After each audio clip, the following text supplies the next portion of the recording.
This from a guy who, if he were made of chocolate, he would eat himself. On the farmers that produce the food and the truckers that bring it to the grocery store.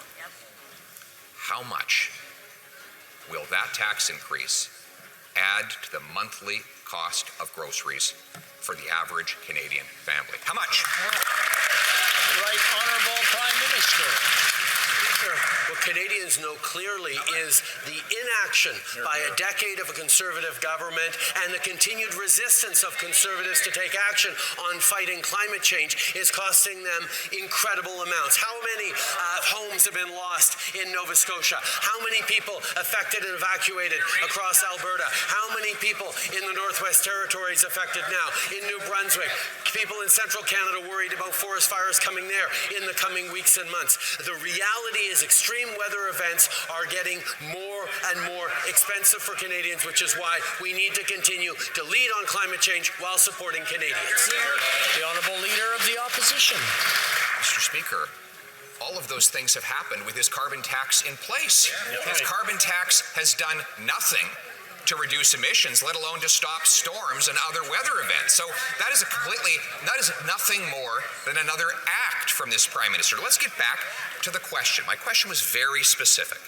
We know now that a British Columbia family has to spend $1,200 a month on groceries just to feed their kids. He wants to raise the tax up to 61 cents a litre on the farmers and truckers who bring us our food. How much will that add to the grocery bill of an average family? How much? The Right Honourable Prime Minister.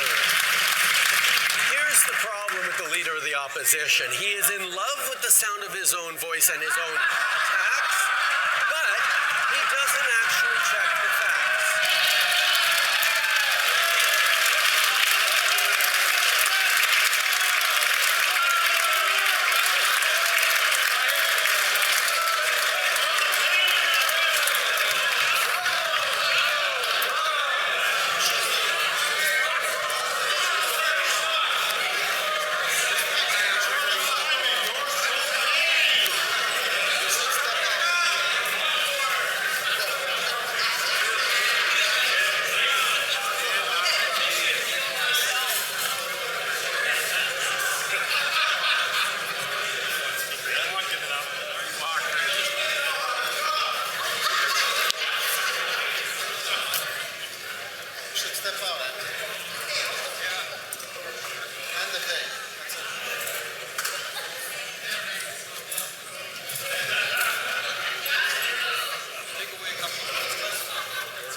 The Right Honourable Prime Minister from the top, please.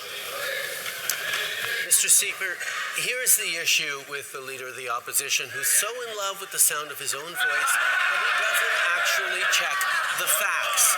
Mr. Speaker, he's talking about our price on pollution when the reality is BC has its own price on pollution. The federal backstop doesn't even apply in BC. He is mixing everything for political arguments, for partisan attacks to try and scare Canadians, and to cover for the fact that he has no plan to fight climate change and therefore has no plan for the future of the Canadian economy. So the high school drama teacher over here accuses others of liking the sounds of their own voices. This from a guy who, if he were made of chocolate, he would eat himself. But we don't want him to do that until after he answers my question, which I keep asking. It's about the cost of groceries in BC and everywhere else.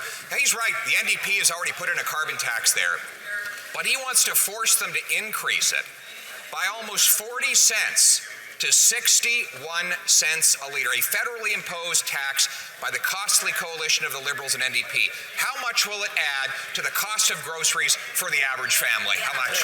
Honourable Prime Minister. Yes, Mr. Speaker, I was a high school teacher before getting into politics, and I'm having a little trouble remembering what exactly the job that the Leader of the Opposition had before getting into politics.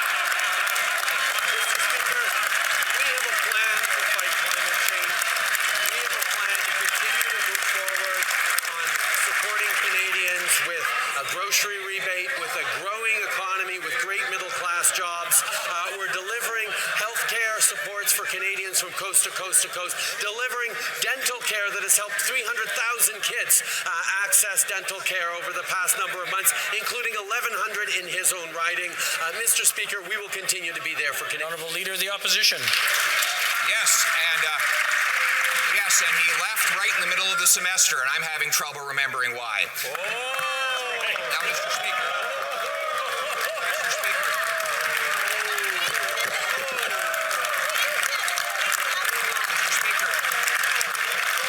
He certainly wasn't a math teacher. He certainly was not a math teacher. His own finance minister says the deficits pour fuel on the inflationary fire, right before she introduced $60 billion more deficit spending measures. How much will that add to the inflation rate Canadians have to pay? How much? The Right Honourable Prime Minister. Mr. Speaker, while the Leader of the Opposition continues to talk down the Canadian economy, we have the lowest deficit in the G7. We have the best debt-to-GDP ratio of the G7. And the fact is, Mr. Speaker, that Canadians can expect that there be arguments back and forth about fiscal responsibility. But if they check the international bond rating agencies, the people who are designed and whose jobs it is to evaluate the fiscal responsibility of a given government, they continue to give us a AAA rating for fiscal responsibility. Canadians know we are on the right track. The Honourable Leader of the Opposition.